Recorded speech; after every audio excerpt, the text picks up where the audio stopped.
और ये फाइनली क्या हो गई, इंसिडेंट रे हो गई।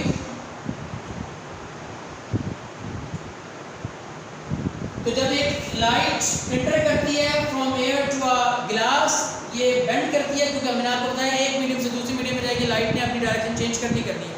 अब किधर करनी है, टुवर्ड्स नॉर्मल। तब जब वो एयर ग्लास इंटरफेस यानी कि रेयर टू डेंसर मीडियम की तरफ आएगी, और जब डेंसर से वापस रेयर में आएगी तो away from the normal line हो जाएगी। यही बात इसमें लिखी हुई है। The reflection of light can be explained with the help of this figure. A ray of light IO, जरा आप साथ साथ देख लें, IO traveling from air falls on the surface of a glass block. The air glass interface, the ray of light IO changes direction and bends towards the normal line and travel along the path OR, और फिर अंदर अंदर वो OR को travel कर रही है inside the glass block. The ray IO and OR are called incident ray and the refracted ray respectively. ये इंसिडेंट हो गई, ये इसकी इंसिडेंट हो गई, तो ये इसकी रिफ्रैक्टेड हो जाएगी, ठीक है। अब इस केस के लिए ये इसकी इंसिडेंट हो गई और अगेन ये रिफ्रैक्टेड रे हो जाएगी। The angle I made by incident ray with the normal is called angle of incidence. पहले हम डिस्कस कर चुके हैं। Angle R made by refracted ray with the normal is called angle of refraction. Discuss कर चुके हैं। When the refracted ray leaves the glass, it bends away from the normal and travel along path ME. बात समझ में आ गई? तो definition क्या हुई, process of bending of light as it passes from air into glass and vice versa is called refraction of. दो laws हैं similarly जैसे रिफ्लेक्शन के थे कि इंसिडेंट रे, रिफ्रैक्टेड रे और normal at the point of incidence all lie in the same plane. Okay, हाँ, यहाँ पर जो चेंज है वहाँ पे एंगल ऑफ इंसिडेंट और एंगल ऑफ रिफ्रैक्शन इक्वल थी। यहाँ पर क्या है कि ratio of sine of the angle of incidence I to the sine of angle of refraction R is always equal to a constant, यानी sine I over sine are is equal to constant. ये आपके पास है और इसी को आप एक और भी कहते हैं, स्नेल्स लॉ भी कहते हैं, sine I over sine are is equal to some constant value. लेकिन ये याद रखिएगा, ये तब है जब लाइट एयर से ग्लास में एंटर कर रही होगी, rare medium to denser medium. अगर लाइट डेंसर से रेयर की तरफ आती है तो फिर आपके पास sine are over sine I is equal to n हो जाता है। ये कब है, ये तब है जब रेयर टू डेंसर की तरफ जाएगी, और जब डेंसर टू रेयर जाएगी तो फिर ये इन्वर्ट हो जाएगा। ये जरा ज़हन रखिएगा, आगे न्यूमेरिकल में इसका जिक्र आएगा। Speed of light in a medium already मैं डिस्कस कर चुका हूँ, रीड आउट करते हैं। Diffraction of light is caused by diffraction in speed of light in different medium. For example, speed of light in air is approximately 3 multiplied 10⁸ metre per second. Okay, we know that. However, when light travels from medium such as water या glass, its speed decrease कर जाती है, और speed of light in water approximately 2.3 जो है 3.0 से decrease होकर 2.3 रह जाती है 10⁸ metre per second, while in glass is approximately 2.0 10⁸. तो और ये डिफरेंट मीडियम में डिफरेंट जो लाइट की स्पीड है, इसकी अगर हम रेशियो लें speed of light in air, तो एक टर्म निकलती है, उसका नाम है रिफ्रैक्टिव इंडेक्स, जो कि नीचे है। Refractive index n of a medium is the ratio of speed of light c in air and the speed v of light in medium. तो refractive index is equal to speed of light in air divided by speed of light in medium, n is equal to c over v. तो ये जरा देख लीजिएगा, refractive index जो है वो दो का कॉम्बिनेशन है जो कि किसके बराबर होगा, n is equal to c over we. सी के आपके पास speed of light in air जो कि 3 × 10⁸ है, और जो v है वो आपके पास डिफरेंट मीडियम की स्पीड है। इन दोनों को जब डिवाइड करेंगे तो एक वैल्यू निकलती है, और उसको हम उस मटेरियल का क्या कहते हैं, रिफ्रैक्टिव इंडेक्स कहते हैं, कि कितनी लाइट जो है वो एज कम्पेयर टू एयर जो है वो इसमें बेंड होगी या रिफ्लेक्ट करेगी। ठीक है, इसी का एक न्यूमेरिकल है 12.3। देखें, अ रे ऑफ लाइट इंटर करती है फ्रॉम एयर इनटू ग्लास। ये बात ज़हन रखिएगा, एयर इनटू ग्लास का मतलब है air into glass sine I over sine are is equal to n लगता है। तो सारी चीज़ें गिवन है, फाइंड आउट करनी है। देखें जी, आई भी गिवन है, एन भी रिफ्रैक्टिव इंडेक्स की वैल्यू गिवन है। ग्लास के फॉर्म में 1.52 होती है, ये ऑब्जेक्टिव आती होती है, ये आपने याद भी रखनी है। तो स्नेल्स लॉ होगा sine I over sine are is equal to n, and just put the value and taking the inverse of sine, आपके पास रिफ्रैक्टिव एंगल जो है वो 19.3 आएगा। इसकी आपने प्रैक्टिस कर लेनी है, मुझे इसका बता दें। नेक्स्ट जो टॉपिक है बेटा वो इसी से रेलिवेंट है, और उसका नाम है टोटल इंटरनल रिफ्लेक्शन।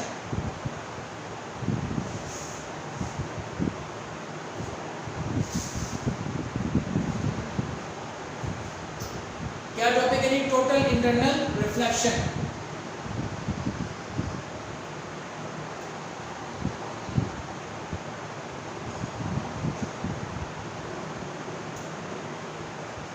अभी मैंने आपसे ये डिस्कस किया कि अगर मैं गिलास से,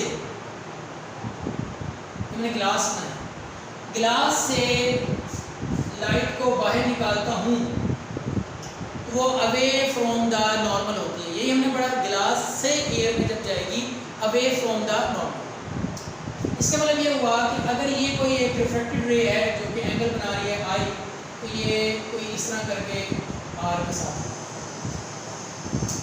अब मैं जैसे जैसे इस एंगल को इंक्रीज करता रहूँगा ये उतना ही इससे अवे जाती रहेगी। जैसे जैसे इंसिडेंस एंगल इंक्रीज करता रहूँगा वैसे वैसे ये रे क्या करती रहेगी, बेंड होती रहेगी। सपोज दैट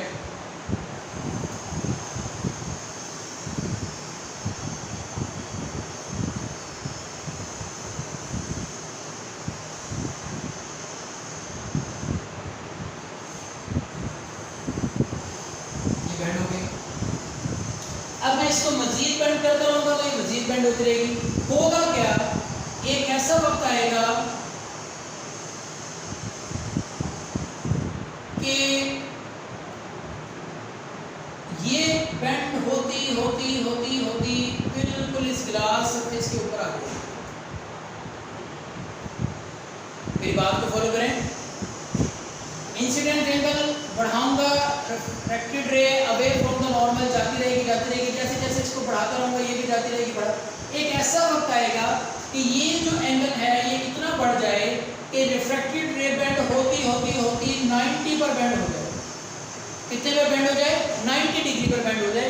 इस सिचुएशन में एंगल ऑफ इंसिडेंस को हम क्या कहते हैं, क्रिटिकल एंगल। क्या कहते हैं, क्रिटिकल कहते हैं कि क्रिटिकल सिचुएशन है जिंदगी और मौत की जंग में लड़ा, either this one either this one. ये वो एंगल है जहां पर जो ये रे है ये बिल्कुल मीडियम के ऊपर ट्रैवल कर रही है। जैसे ही मैं इस एंगल को कम करता हूँ ये वापस उस मीडियम में, और जैसे ही मैं इस एंगल को और क्रिटिकल से बढ़ा देता हूँ ये बाहर जाने की बजाय वापस अंदर आ जाएगी। और इस फिनोमेना का नाम है रिफ्रैक्शन। से क्या हो जाएगा, रिफ्लेक्शन हो जाएगी, total internal reflection.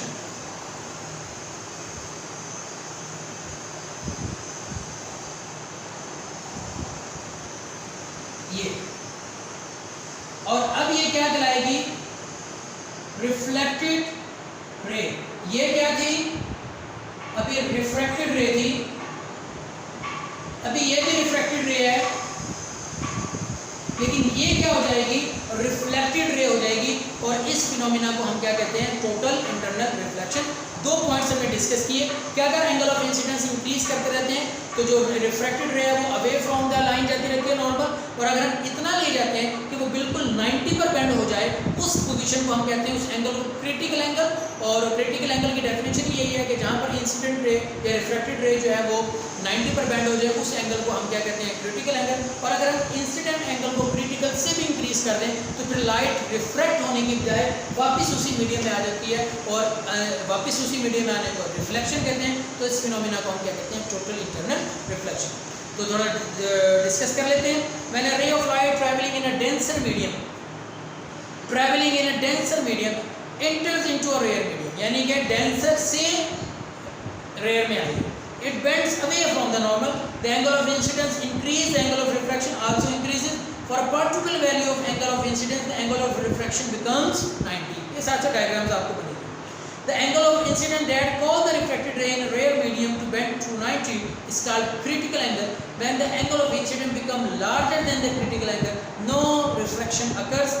This entire light is reflected back into denser medium. This is known as total internal reflection. बात समझ में आ गई? तो मजीद जो है वो जाने की बजाय वापस अपने इसी पार्ट में आ जाएगी, उसको कहेंगे टोटल इंटरनल रिफ्लेक्शन। अब आगे उसने न्यूमेरिकल बताया, find the value of critical angle for water, जिसका रिफ्लेक्टेड एंगल 90 है, रिफ्रैक्टिव इंडेक्स ऑफ वाटर 1.33 है, and that of n air भी दिया हुआ है। अब क्योंकि वाटर का बताना है, वाटर का तभी बताएंगे कि डेंसर से एयर में जा रही है। तो when the light enters in air from water, water से एयर, तो स्नेल्स लॉ मैंने आपको बताया था कि sine are over sine i equal to n हो जाएगा। और रीअरेंज करेंगे तो यहाँ पे वैल्यूज पुट करेंगे तो आपके पास गिलास का जो क्रिटिकल एंगल आएगा वो 48.8 डिग्री आएगा। ठीक हो गया। तो आज हमने जो डिस्कस किया बेटा बहुत आसान, अब आसान क्या इंतहाई इंपॉर्टेंट आपका जो प्रैक्टिकल होना है, उसमें जो प्रैक्टिकल आना है मोस्टली वो रिफ्रैक्शन ऑफ लाइट आना है। स्लैब आपको दी गई, हम भी स्कूल में इंशाल्लाह आपको ये परफॉर्म करवाएंगे जब आप आएंगे। तो रिफ्रैक्शन ऑफ लाइट इंतहाई इंपॉर्टेंट है। इसका जो टेबल है जो पेज नंबर 43 राइट कॉर्नर पर है, ये अच्छी तरह मार्क कर लें। ये ऑब्जेक्टिव एक इसमें से आनी होती है। Speed of light in different medium में कौन कौन सी है वो आ सकती है। ये सारे का सारा ऑब्जेक्टिव पॉइंट ऑफ व्यू से बहुत इंपॉर्टेंट है। और टोटल इंटरनल रिफ्लेक्शन के अंदर से क्रिटिकल एंगल की डेफिनेशन आती है, what are the conditions of total internal reflection वो आता है। और अब क्योंकि ये इंतहाई इंपॉर्टेंट है क्योंकि लाइट को हमने क्या कर लिया, लाइट को हमने बाहर निकालने की बजाय वापस अपने मीडियम में ले आए, और ये समझ लें साइंस की सबसे बड़ी कामयाबी थी। नेक्स्ट लेक्चर में मैं आपको बताऊंगा कि ये कैसे बड़ी कामयाबी थी। इंशाल्लाह उस वक्त तक के लिए आपको थोड़ा सा वेट करना होगा, और आपको ये टॉपिक अच्छी तरीके से तैयार करना है। तैयार करने के बाद आपने मुझे इसको इसकी आप भी चेक करवानी है, और डेफिनेशन है इससे रेलिवेंट जो शॉर्ट क्वेश्चन हैं एक्सरसाइज में वो भी साथ साथ करें। न्यूमेरिकल्स में आपको साथ साथ करवा रहा हूँ, बल्कि एक इसकी असाइनमेंट लिख लें। न्यूमेरिकल नंबर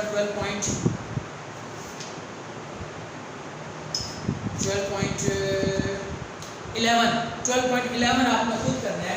हमने जो टॉपिक डिस्कस किए हैं वो आज आपसे किए हैं 12.4 प्लस 12.5 आर्टिकल्स किए हैं, 2 एग्जाम्पल्स हमने किए हैं 12.3 एंड 4,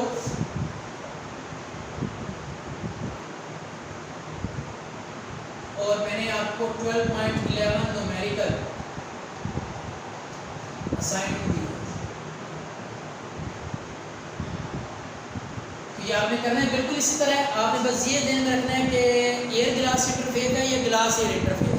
एयर गिलास इंटरफेस में स्नेल्स लॉ एज सिंपली जो दिया हुआ है साइन आई हो साइन आर लगेगा, और अगर गिलास एयर इंटरफेस है तो वो साइन आर हो। तो दोनों एग्जाम्पल्स में उसने दोनों चीज़ें डिस्कस कर रही हैं। नेक्स्ट लेक्चर तक के लिए मुझे इजाज़त दीजिए। अपना ख्याल रखिएगा, दुआओं में मुझे याद रखिएगा। अल्लाह हाफ़िज़।